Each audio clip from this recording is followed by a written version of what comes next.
nuestra vida. Señor amado, ayúdanos en nuestras debilidades a poder fortalecernos en las verdades de tu palabra. Asimismo, esta mañana, Señor, nos unimos en oración pidiendo sanidad por esta vida, Señor, que tú conoces su condición, tú conoces, Padre, la lucha.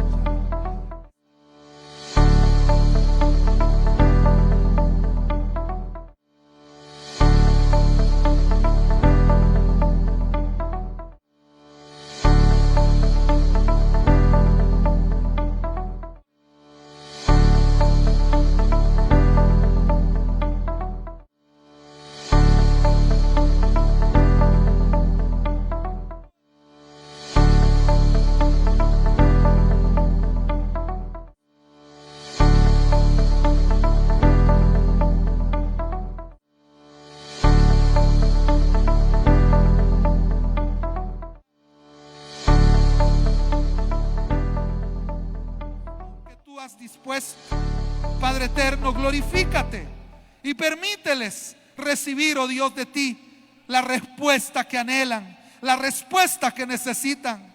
Señor, de antemano te glorificamos porque confiamos que tú seguirás obrando a nuestro favor.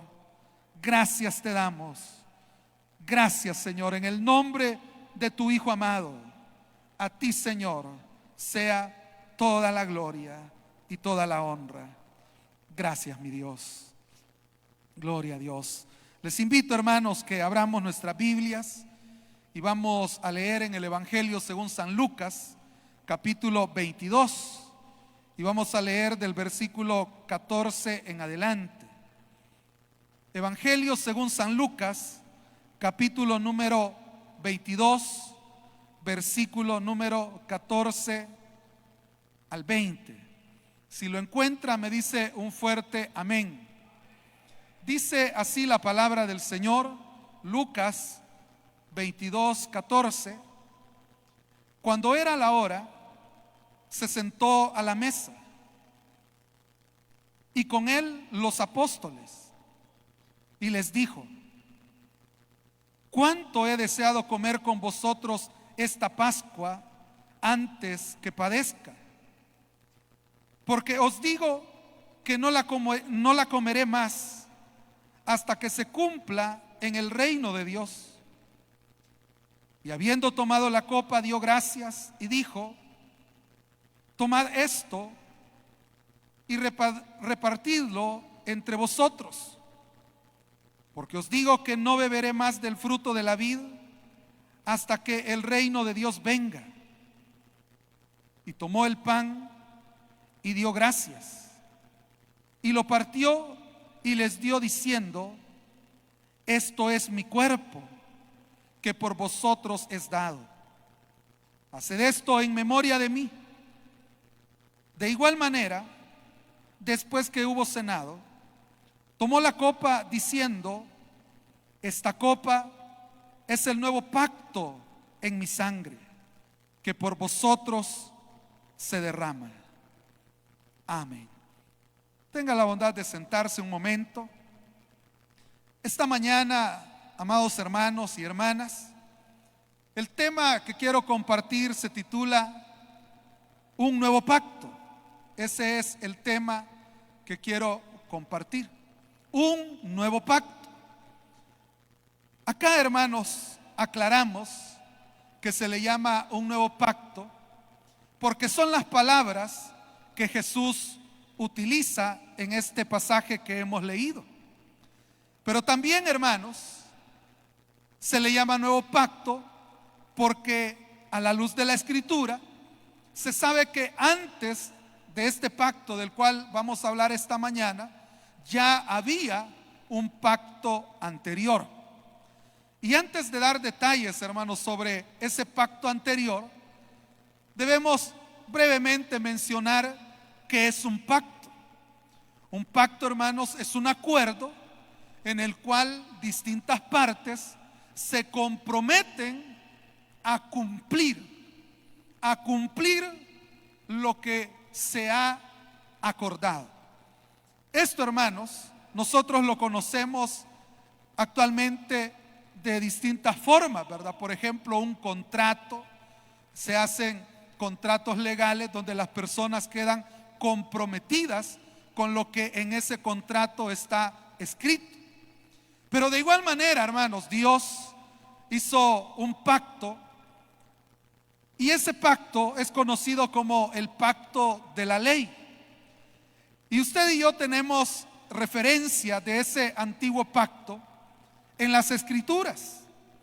Y en este pacto, hermanos, el Señor dio distintas ordenanzas, distintas leyes, en las cuales el Señor le decía a su pueblo: si ustedes guardan estos mandamientos, yo a ustedes los voy a guardar, los voy a proteger. Si ustedes guardan estos mandamientos, yo los voy a librar de sus enemigos, yo estaré con ustedes. Y el pueblo, hermanos, escuchaba la ley, y cuando a través de Moisés se le dio la ley, el pueblo también hizo su compromiso diciendo: nos comprometemos a guardar todos los mandamientos que el Señor nos ha dado por medio de Moisés. Y el pueblo reunido, hermanos, decía: amén, nos comprometemos a cumplirlo. Pero, hermanos, realmente en el pacto antiguo no se podía tener una relación con el Señor con la libertad que realmente Dios desea. Y quisiera que me acompañe a leer algunos versículos, porque aquí, hermanos, vamos a ver ciertos elementos acerca del pacto antiguo, del pacto de la ley. Dice Levítico 18:5. Levítico capítulo 18, versículo 5. Por tanto, guardaréis mis estatutos y mis ordenanzas, los cuales haciendo el hombre vivirá por ellos, yo Jehová. Ahí, hermanos, encontramos cómo en la ley se establecía que para alcanzar la justificación delante de Dios, para alcanzar la vida que viene de Dios, era necesario, como dice acá, guardar sus mandamientos y sus estatutos. Sin embargo, hermanos, ningún ser humano estaba en la capacidad de poder cumplir plenamente todos los mandamientos. De tal manera que el Señor, entre los mandamientos que dio el día de reposo, en el cual el Señor dijo: no deben hacer nada, ni trastes tienen que lavar ese día. Qué bendición, ¿verdad? Día de reposo, día de descanso. ¿Cuántos descansan? Pero de verdad, hermano, un día que usted dice: hoy solo voy a ir al culto y de ahí no voy a hacer nada más.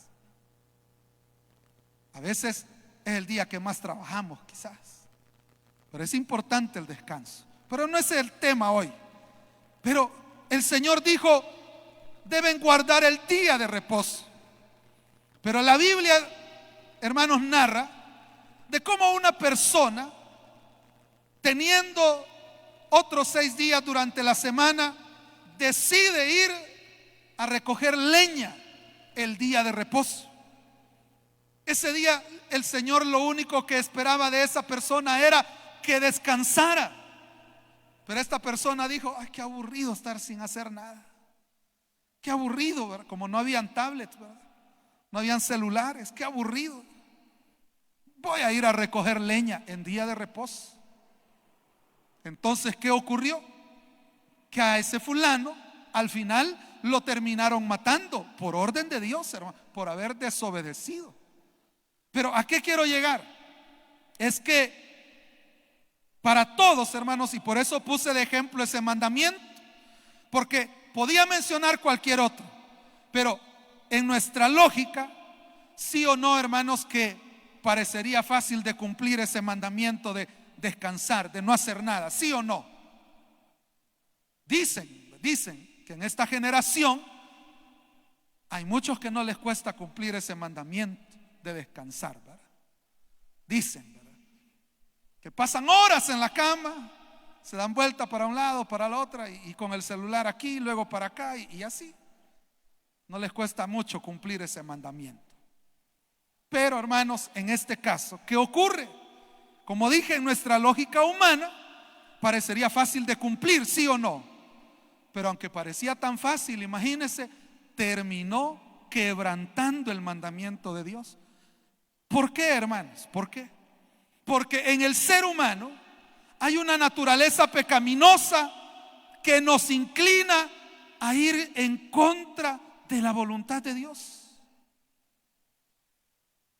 Entonces, en el pacto antiguo, la ley no capacitaba al ser humano para cumplir las exigencias, y como ya leímos en Levítico, dice que el ser humano, el hombre, alcanzaría la vida al cumplir, al guardar las ordenanzas del Señor.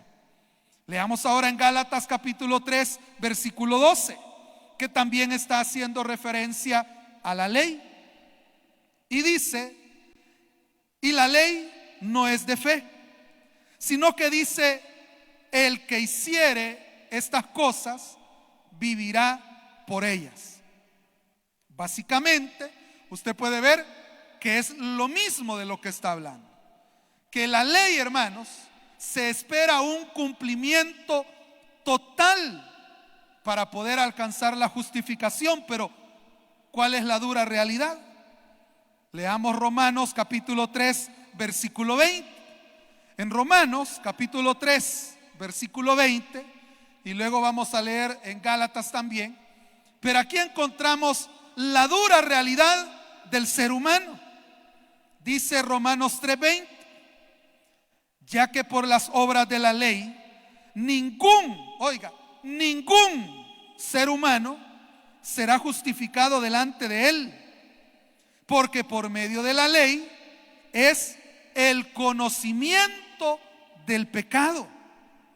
Lo que aquí, hermanos, la Escritura está afirmando a través del apóstol Pablo es que la ley sí tiene un propósito, pero que al final no es la salvación de la persona, porque la persona no tiene la capacidad de cumplirla.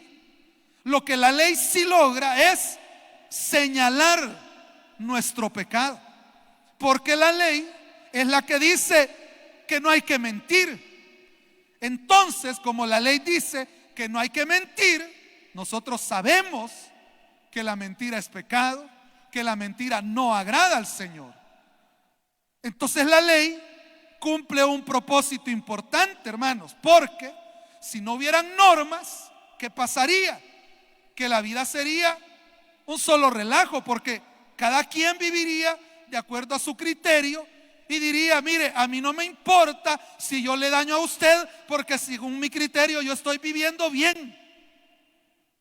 Es como la gente que solo barre la basura y se la tira al vecino, ¿verdad? O sea, él es alguien que busca su comodidad, que busca tener limpio su pedacito, pero no se quiere esforzar en recoger la basura, echarla en una bolsa. No, lo más fácil, ¿verdad? Solo gira la cabeza a ver si no le están viendo y la empuja para el lado del vecino. Si no hubiera normas, si no hubiera ley, así sería todo en la vida, hermanos, donde la gente diría: a mí no me importa a quien dañe, ¿verdad? Lo importante que según yo estoy bien. Pero la ley claramente señala el pecado, el error. Y el asunto, hermanos, es que aunque nos señala el pecado, no nos capacita para cumplir. Gálatas 5:3. Leamos en Gálatas 5:3, hermanos. Dice: y otra vez testifico a todo hombre que se circuncida, que está obligado a guardar toda la ley. Hermanos, hemos dicho ya que el hombre está incapacitado para guardar todas las demandas de la ley. Pero el principio en la ley es que si usted quiere tratar de encontrar la justificación por la ley, debe guardarla toda. Porque si no la guarda toda, de nada le sirve guardar el 90% de la ley. Porque la Biblia enseña que si quebrantamos un mandamiento, hemos quebrantado toda la ley. Entonces, hermanos, ¿cómo queda el ser humano ante Dios? En el antiguo pacto, en la ley, usted recordará que Dios proveyó, por ejemplo, ciertos sacrificios. Esos sacrificios, sobre todo, hermanos, hacer énfasis en lo que la Biblia llama el día de la expiación. Era, hermanos, un día en el cual se ofrecía un sacrificio por el perdón de los pecados del pueblo. Y era, hermanos, el sumo sacerdote el que debía mediar entre Dios y los hombres.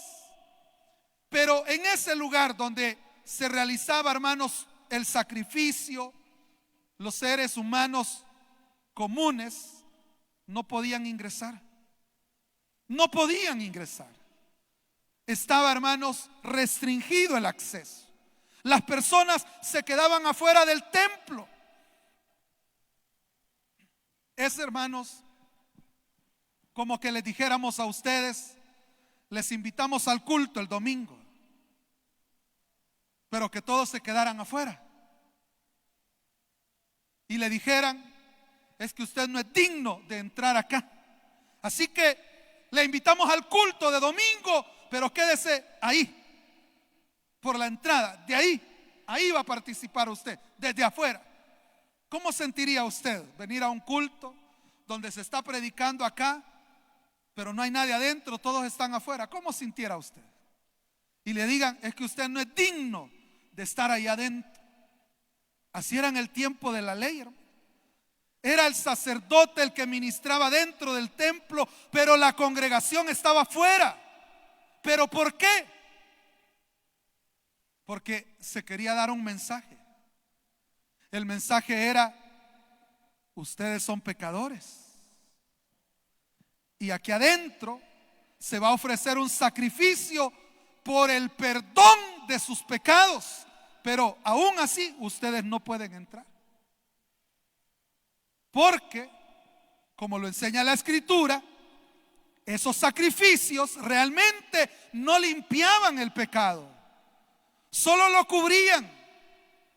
Y el Señor les daba otra oportunidad, un año más, y el siguiente año tenían que volver y participar del día de la expiación, pero desde afuera.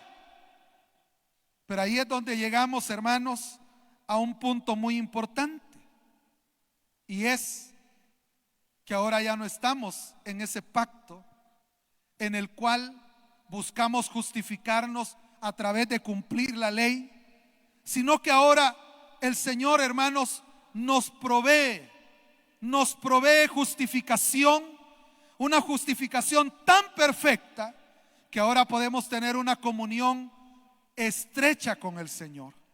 Ya no es una relación a la distancia, a través de un sacerdote, sino que ahora tenemos una relación directamente con nuestro Señor Jesucristo.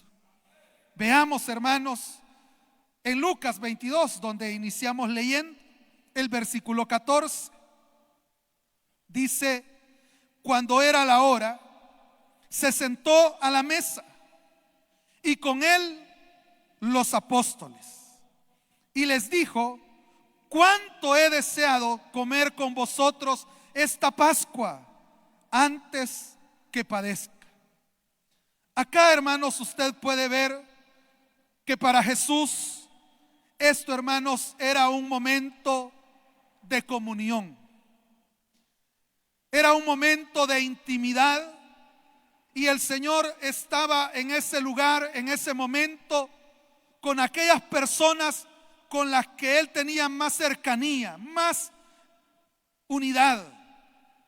Y él dice, cuánto, ¿verdad? Expresa él, cuánto he anhelado este momento, ¿verdad? Cuánto he deseado este momento, poder comer la Pascua con ustedes. Es decir, que para el Señor era un momento de comunión con ellos. Esto es algo importante que debemos entender en el nuevo pacto, hermanos. En el nuevo pacto, el Señor nos abre las puertas de par en par para que podamos disfrutar de una comunión estrecha con el Señor. Usted no tiene que sentirse lejos de Dios. ¿Cómo se siente esta mañana? Porque a veces uno pudiera estar en un culto y sentirse lejos del Señor. Uno pudiera estar en un tiempo de adoración, en un tiempo de palabra y sentirse lejos. Pero si usted se siente lejos, no es porque Dios lo quiera mantener a usted a la distancia, porque el Señor lo que quiere es tener comunión con nosotros. Y en este caso, el Señor dice que quería comer la Pascua con ellos. La Pascua, hermanos, lo que significa es salto. Eso es lo que significa Pascua, ¿verdad? Y hace referencia al momento cuando el Señor mató a los primogénitos de Egipto, de cómo el Señor se saltaba la casa de su pueblo. La instrucción era sacrificar un corderito y poner sangre en los postes, en el dintel de las entradas, y donde estuviera la sangre aplicada, ahí no habría muerte, sino que sería pasada por alto esa casa. Por eso la Pascua, repito, significa salto, ¿verdad? Porque se saltaba esa casa donde la sangre había sido aplicada. Y Jesús, siendo judío, al igual que sus apóstoles, estaban celebrando la Pascua. Pero esta, hermanos, sería la última Pascua que iban a celebrar sus seguidores. Porque a partir de acá ya no se va a conmemorar la salida de Egipto, que era lo que se conmemoraba en la Pascua. El pueblo recordaba cómo Dios había extendido su mano poderosa y los había librado de la esclavitud en Egipto. Eso se conmemoraba en la Pascua, de cómo el Señor había matado a los primogénitos de Egipto, pero había guardado a los primogénitos de Israel.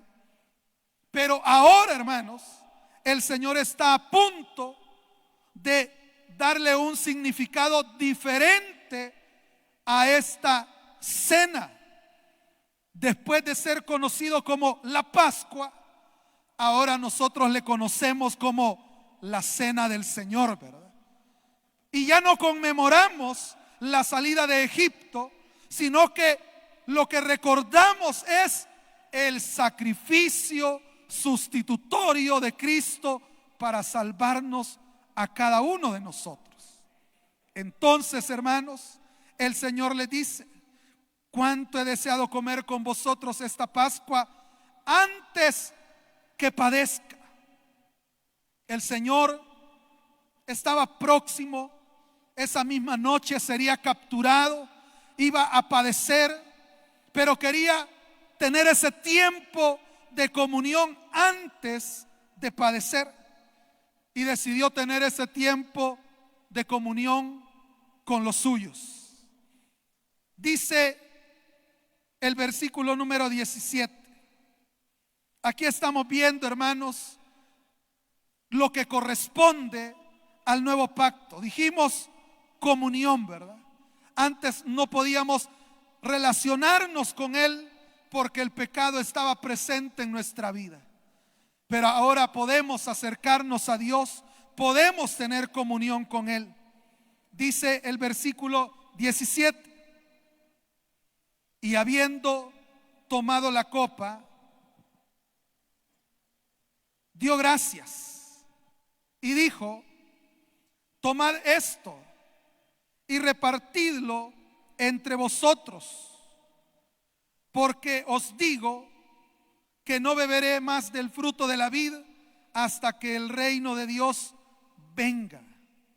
Acá, hermanos, vemos cómo para Jesús este es un momento único. ¿Por qué es único, hermanos? Porque el Señor está acá en el momento de la transición del antiguo pacto al nuevo pacto, hermanos. Está en el momento que se va a dar paso de el pacto antiguo, que era la ley, al nuevo pacto, que es la gracia. Hermanos, para Jesús era un momento especial, un momento único, al punto que, como era la costumbre, hermanos, se cree que habían 4 momentos en los cuales durante la Pascua se tomaba de la copa. La mayoría cree, hermanos, que en este caso, este versículo se refiere al primer momento cuando se toma la copa. Pero el Señor viene y dice: tomen la copa, repartan entre ustedes. Pero luego el Señor hace una afirmación y dice: después de hoy no volveré a probar el fruto de la vid. Fíjese, para un judío, Jesús era judío, que había crecido en esa cultura casi como típico salvadoreño, ¿verdad? Que cuando come o toma café o toma soda, ¿verdad? Y el que no hace eso, algunos dicen, no es salvadoreño, ¿verdad? Pero creo que las cosas van cambiando en algunas personas. Pero para un judío, tener, hermanos, vino en la mesa era lo más normal. Era parte de su vivencia, de su cultura. Pero ahora viene el Señor y dice: después de hoy no beberé más del fruto de la vid hasta que el reino de Dios venga. O como lo dice, hermanos, en otro pasaje, hasta que sea esa gran reunión gloriosa del Señor con nosotros, hermanos. Usted sabe que al final de los tiempos nos esperan las bodas del Cordero, ¿verdad? Donde habrá una gran cena y dice el Señor: ahí lo voy a volver a probar para celebrar ese gran triunfo. Pero note, ¿por qué el Señor hace esta declaración y dice: hoy es la última vez que yo lo pruebo?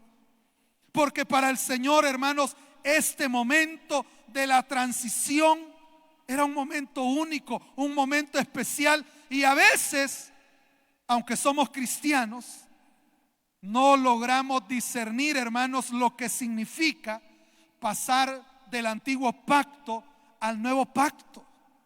Porque en el antiguo pacto era, hermanos, cargar sobre nosotros la carga pesada del pecado. Porque la ley decía: tienes que cumplirlos todos, de lo contrario no puedes tener comunión conmigo. Y la gente, hermanos, vivía en esa angustia de querer cumplir las demandas de la ley, y por más que se esforzaba, nunca podía alcanzar la certeza de que ya era justificado delante de Dios. Pero en el nuevo pacto, hermanos, Jesús dijo: los que están trabajados y cargados. A veces pensamos que esas palabras se refieren: mire, si usted es albañil y ha estado trabajando duro todo este mes y ya no aguanta el cuerpo, venga Cristo y va a descansar. No, no se refiere a eso. Se refiere a esa carga pesada de la demanda de la ley. Y el Señor le dice: si alguno está cargado y trabajado, venga a mí y va a hallar descanso. Y el Señor decía: lleven sobre ustedes mi yugo. Y les decía: porque mi carga es ligera. O sea, el yugo de seguir a Cristo, decía él, ese no pesa, ese como que fuera de Durapax, ¿verdad? Livianito. No es una carga pesada. Entonces, repito, a veces no comprendemos lo que significa pasar del antiguo pacto al nuevo pacto. ¿Por qué? Porque veamos los versículos que siguen, hermanos. Versículo 19. En el nuevo pacto, Jesús toma nuestro lugar. En el antiguo pacto, las exigencias de la ley eran para usted y para mí. Y era, tú tienes que cumplir a cabalidad. Pero usted sabe que Cristo vino a cumplir la ley, ¿verdad? Él la cumplió a cabalidad. Y dice Lucas 22:19, y tomó el pan y dio gracias y lo partió y les dijo, y les dio diciendo, esto es mi cuerpo que por vosotros es dado. Haced esto en memoria de mí. En el antiguo pacto, hermanos, cuando se celebraba la Pascua, se comían panes sin levadura, se comían hierbas amargas, y el propósito era ilustrar cómo a ellos les tocó salir deprisa de Egipto. No les quedó tiempo de preparar nada, pero al mismo tiempo las hierbas amargas ilustraban los tiempos difíciles que ellos vivieron en Egipto. Pero ahora el Señor Jesús toma el pan y en lugar de hacer referencia a lo que normalmente los judíos hacían referencia cuando celebraban la Pascua, el Señor viene ahora y le está dando un nuevo significado al pan. Ya no tiene que ver con esa salida de Egipto, sino que el Señor le dice, esto es mi cuerpo. Y note lo que dice, que por vosotros es dado. ¿A qué se está refiriendo el Señor ahí? Se está refiriendo a lo que estaba a punto de sucederle, porque más tarde, después de esta cena, el Señor sería capturado, sería torturado y finalmente, hermanos, sería llevado a la cruz.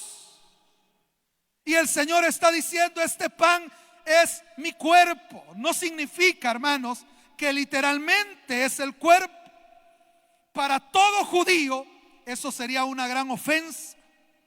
O sea, ningún judío aceptaría comer carne humana. Y cuando Jesús dice estas palabras, sus discípulos entienden que está hablando simbólicamente. Pero lo que el Señor sí está diciendo es que ese pan representa su cuerpo, que iba a sufrir el castigo divino por nuestros pecados. ¿Qué significa eso, hermanos? Que el Señor Jesús, como dice el libro de Isaías en el capítulo 53, dice, el castigo de nuestra paz fue sobre él. Es decir, que cuando Jesús va a la cruz, hermanos, la Biblia dice que nuestros pecados cayeron sobre él y el castigo que nosotros merecíamos por el pecado cayó sobre él. Por eso, repito, el castigo de nuestra paz fue sobre él. Pero mire qué interesante esas palabras de Isaías, ¿verdad? El castigo, porque Dios castiga el pecado, pero ese castigo cayó sobre Cristo y lo llama el castigo de nuestra paz. ¿Por qué? Porque ahora el Señor decide tomar nuestro lugar en la cruz y usted y yo que creemos en Cristo ya no andamos la angustia, ya no andamos la intranquilidad de si vamos a poder cumplir al 100, sino que ahora tenemos la paz porque sabemos que Cristo cargó con nuestros pecados. Esa es la diferencia del antiguo pacto con el nuevo pacto. Porque en el antiguo pacto usted no podía echarle la responsabilidad a nadie, hermano. Pero en el nuevo pacto, Cristo voluntariamente dice: yo sé que tú no puedes cumplir la ley. Yo sé que tú no puedes cumplir las demandas. Yo sé que tú siempre vas a fallar. Yo sé que tú siempre te vas a equivocar y estás descalificado. Pero ¿sabes qué vamos a hacer? Yo voy a tomar tu lugar en la cruz. Yo voy a pagar el castigo que tú te merecías. Yo voy a ofrendar mi vida por ti, para que de esa manera mi justicia caiga sobre ti y de esa manera tú puedas descansar en mí. Ese es el nuevo pacto. Y dice en el versículo número 20: de igual manera, después que hubo cenado, tomó la copa diciendo: esta copa es el nuevo pacto en mi sangre, que por vosotros se derrama. Acá, hermanos, encontramos esa garantía que el antiguo pacto no nos podía dar. Acá, hermanos, Jesús está siendo claro de que ya no estamos en el antiguo pacto. Jesús está siendo clarísimo al decir que Él está estableciendo un nuevo pacto. Y en este nuevo pacto dice el Señor que ese nuevo pacto es su sangre. El vino, el jugo de la vid, simboliza, hermanos, la sangre que Jesús derramó por cada uno de nosotros. No es, hermanos, que la sangre de Jesús fuera una sangre diferente a la de otro ser humano. Él era 100% hombre. A veces la gente le atribuye poderes supersticiosos a la sangre de Cristo. Pero en realidad, hermanos, a lo que se refiere cuando se habla de la sangre de Cristo, como la Biblia lo enseña, que la vida de todo ser, ¿verdad? Animales, seres humanos, la vida, dice, está en la sangre. Lo que la Biblia nos quiere enseñar es que el Señor entregó toda su vida por nosotros. Se entregó completamente. Y por eso, hermanos, estando en la cruz, hermano, Él derramó toda su vida por nosotros. Esa sangre derramada es, hermanos, el sello de este nuevo pacto en el cual ahora usted y yo estamos. Y en este nuevo pacto, la gran diferencia es que la garantía, hermanos, la garantía de nuestra redención, de nuestra justificación, no es si usted logra una vida de perfección.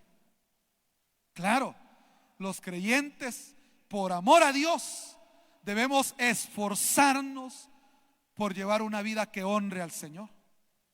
Pero ya no es aquel afán de no fallar, porque si no me voy a ir al infierno.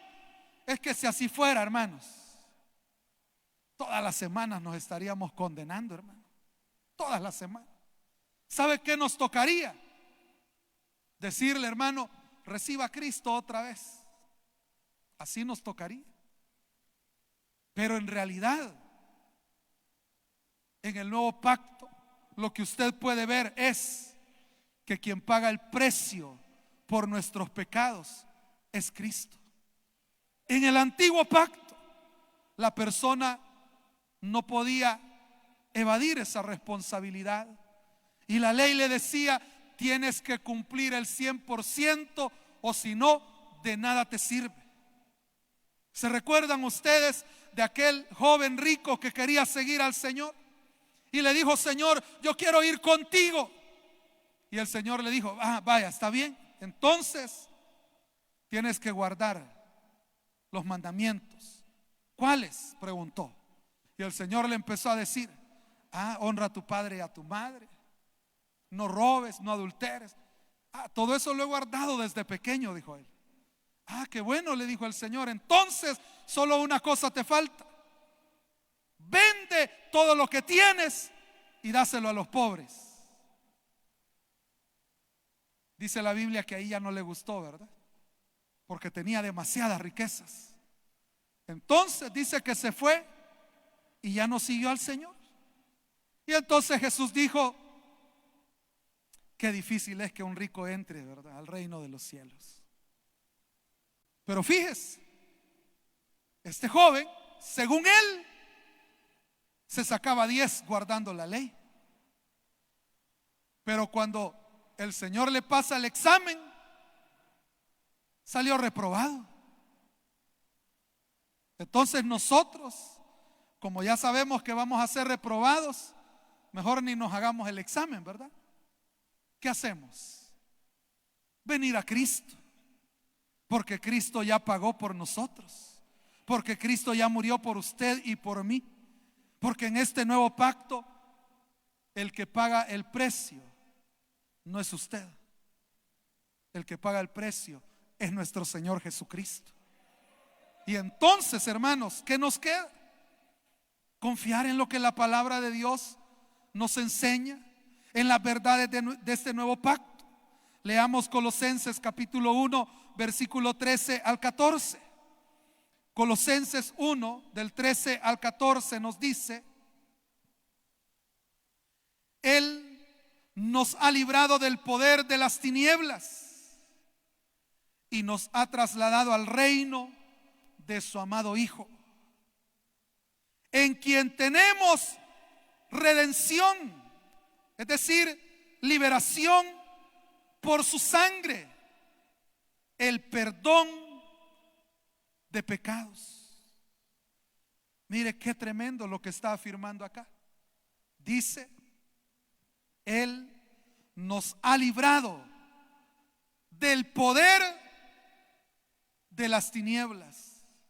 Es decir, que antes estábamos sometidos, estábamos esclavizados al poder de las tinieblas. Pero dice que el Señor nos ha trasladado, mire qué cambio más radical, nos ha trasladado de las tinieblas al reino de su amado Hijo. Qué cambio más especial, ¿sí o no, hermanos? Pero yo le pregunto, ¿menciona algo ahí de que usted logró salir de las tinieblas?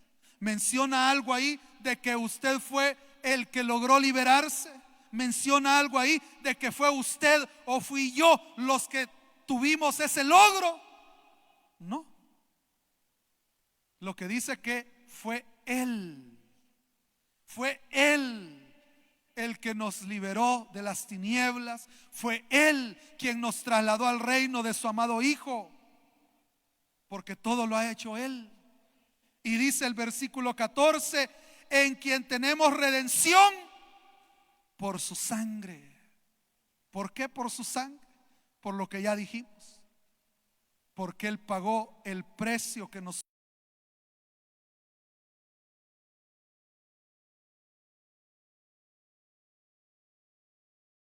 tan pero tan perfecto, como dice la parte final, ¿verdad? Nos ha dado el perdón de pecados.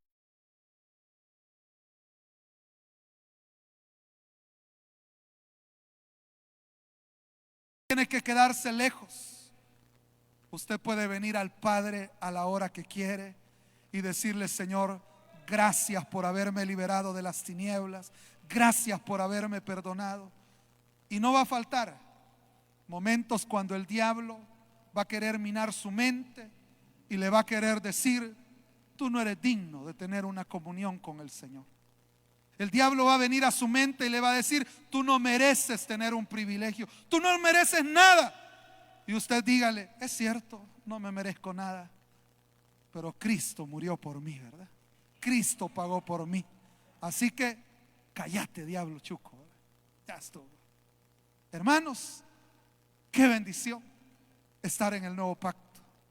Ese nuevo pacto donde el Señor tomó nuestro lugar, Y podemos ahora nosotros disfrutar de un verdadero perdón, poder disfrutar de una verdadera comunión con el Señor.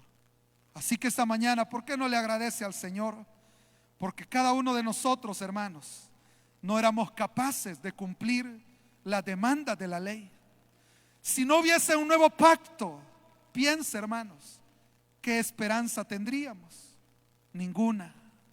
Pero ahora en el nuevo pacto, el Señor nos da una total confianza, porque ya no depende de nosotros, sino de lo que Él hizo en la cruz.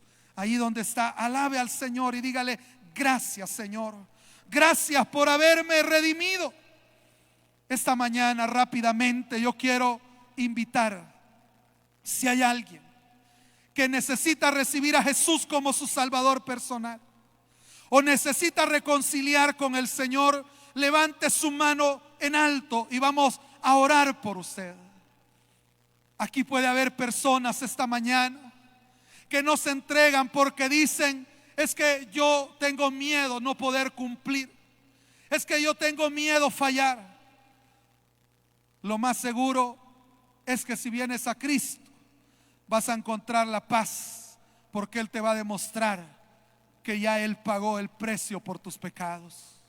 ¿Hay alguien esta mañana que se rinde al Señor por primera vez? ¿O alguien se reconcilia? Levante su mano ahí donde está. Hoy es el momento para que usted rinda su vida a Él.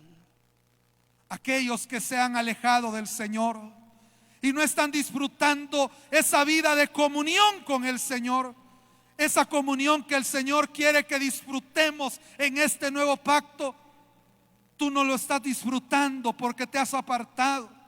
Pero no es Dios el que te ha alejado, eres tú el que se ha alejado. Pero esta mañana Dios también te da a ti la oportunidad de volver a empezar.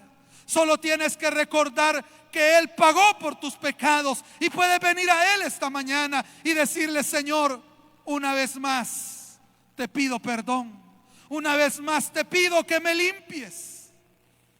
¿Hay alguien que se reconcilia con el Señor? ¿O alguien que lo recibe como su Salvador? Levante su mano en esta mañana. Hago la última invitación, hago el último llamado esta mañana. Con esto cierro la invitación. Si hay alguien, venga a Cristo. Es el último llamado que estoy haciendo y oramos al Señor. ¿Hay alguien? Pero si nadie, solo damos gracias. Gracias, Jesús, por ese nuevo pacto en el cual nos permites poder venir a una relación estrecha, cercana, poder venir a un tiempo de descanso, porque sabemos que tú tomaste nuestro lugar, porque sabemos que tú, Señor, pagaste el precio por nuestro pecado. Gracias te damos. A ti la gloria y la honra por siempre, Señor. Gracias, Jesús.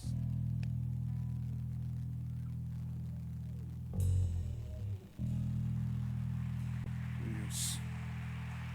Aleluya. Vamos a finalizar, hermanos. Invito que se pongan de pie. Vamos a orar y darle gracias al Señor por esta